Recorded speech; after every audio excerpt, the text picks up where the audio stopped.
Assalamualaikum warahmatullahi wabarakatuh. Saya perwakilan dari kelompok 1 akan membahas mengenai konsep akad dalam Islam.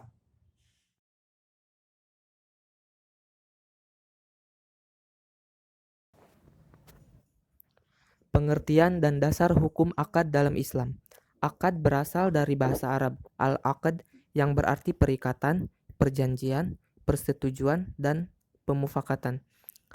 Kata ini juga bisa diartikan tali yang mengikat karena akan adanya ikatan antara orang yang berakad. Dalam kitab fikih sunnah, kata akad diartikan dengan hubungan, tubarru, dan liddifaq. Kesepakatan secara istilah fikih, akad didefinisikan dengan pertalian ijab, pernyataan penerimaan ikatan, dan kabul, pernyataan penerimaan ikatan, sesuai dengan kehendak syariat yang berpengaruh kepada objek perikatan. Rukun dan syarat akad. Rukun-rukun akad. Yang pertama ada akid. Akid adalah orang yang berakad atau subjek akad. Terkadang masing-masing pihak terdiri dari salah satu orang, terkadang terdiri dari beberapa orang. Yang kedua ada ma'qud alai. Ma'qud alai adalah benda-benda yang akan diakadkan atau objek akad seperti benda-benda yang dijual dalam akad jual beli, dalam akad hibah atau pemberian, gadai dan utang.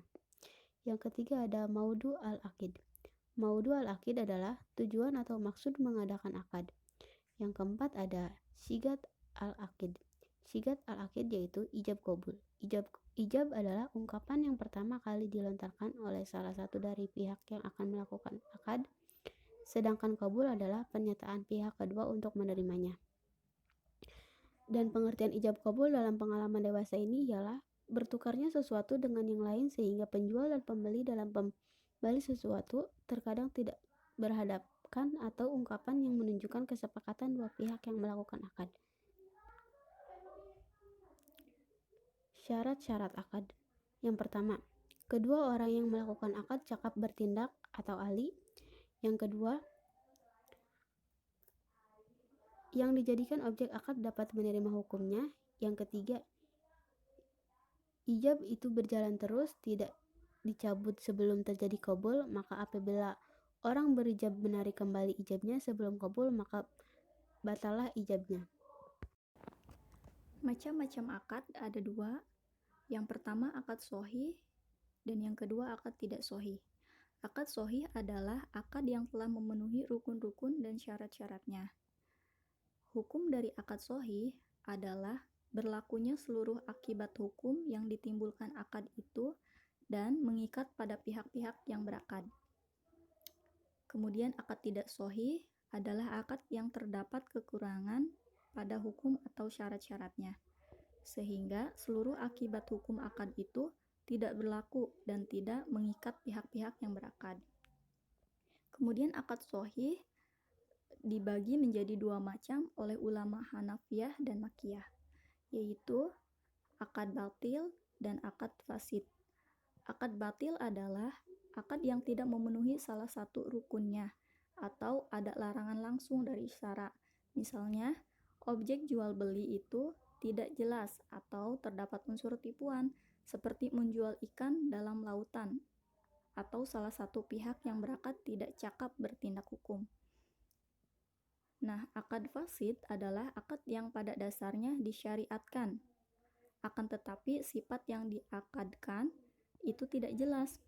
Contohnya, menjual rumah atau kendaraan yang tidak ditunjukkan tipe, jenis, dan bentuk rumah yang akan dijualnya, atau tidak disebutkan brand kendaraan yang akan dijualnya, sehingga menimbulkan perselisihan antara penjual dan pembeli. Berikut ini akan diuraikan beberapa prinsip pembuatan akta akad syariah. Yang pertama ada al-hurriyah atau kebebasan.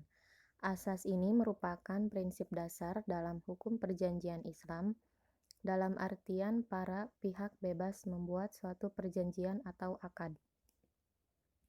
Bebas dalam menentukan objek perjanjian dan bebas menentukan dengan siapa ia akan membuat perjanjian, serta bebas menentukan bagaimana cara menentukan penyelesaian sengketa jika terjadi di kemudian hari.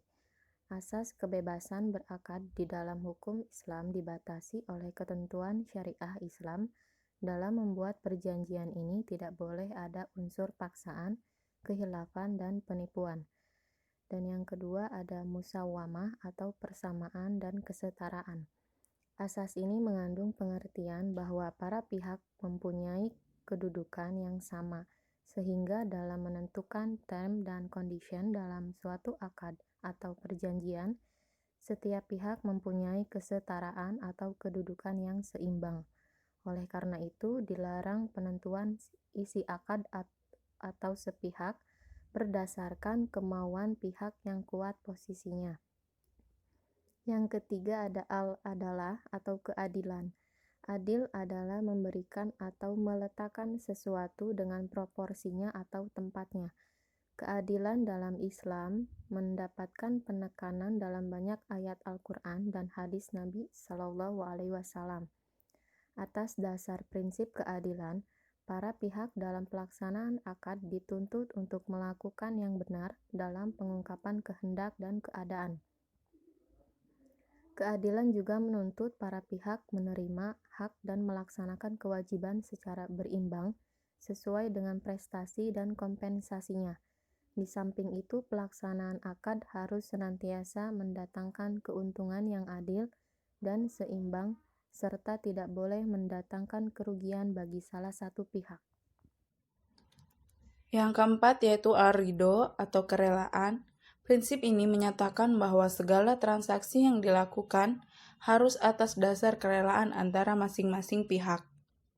Harus didasarkan pada kesepakatan bebas dari para pihak dan tidak boleh ada unsur paksaan, tekanan, dan penipuan.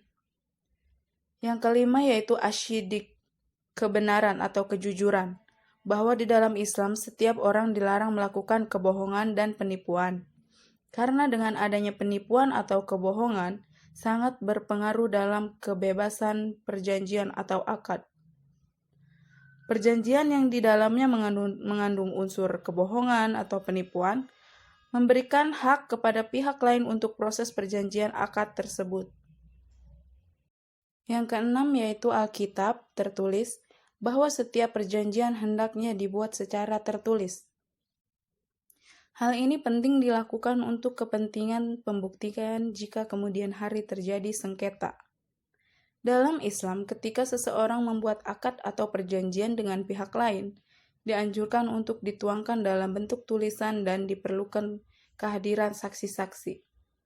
Hal ini sangat penting khususnya bagi akad-akad yang membutuhkan pengaturan yang kompleks seperti akad, bidang perdagangan, dan sebagainya.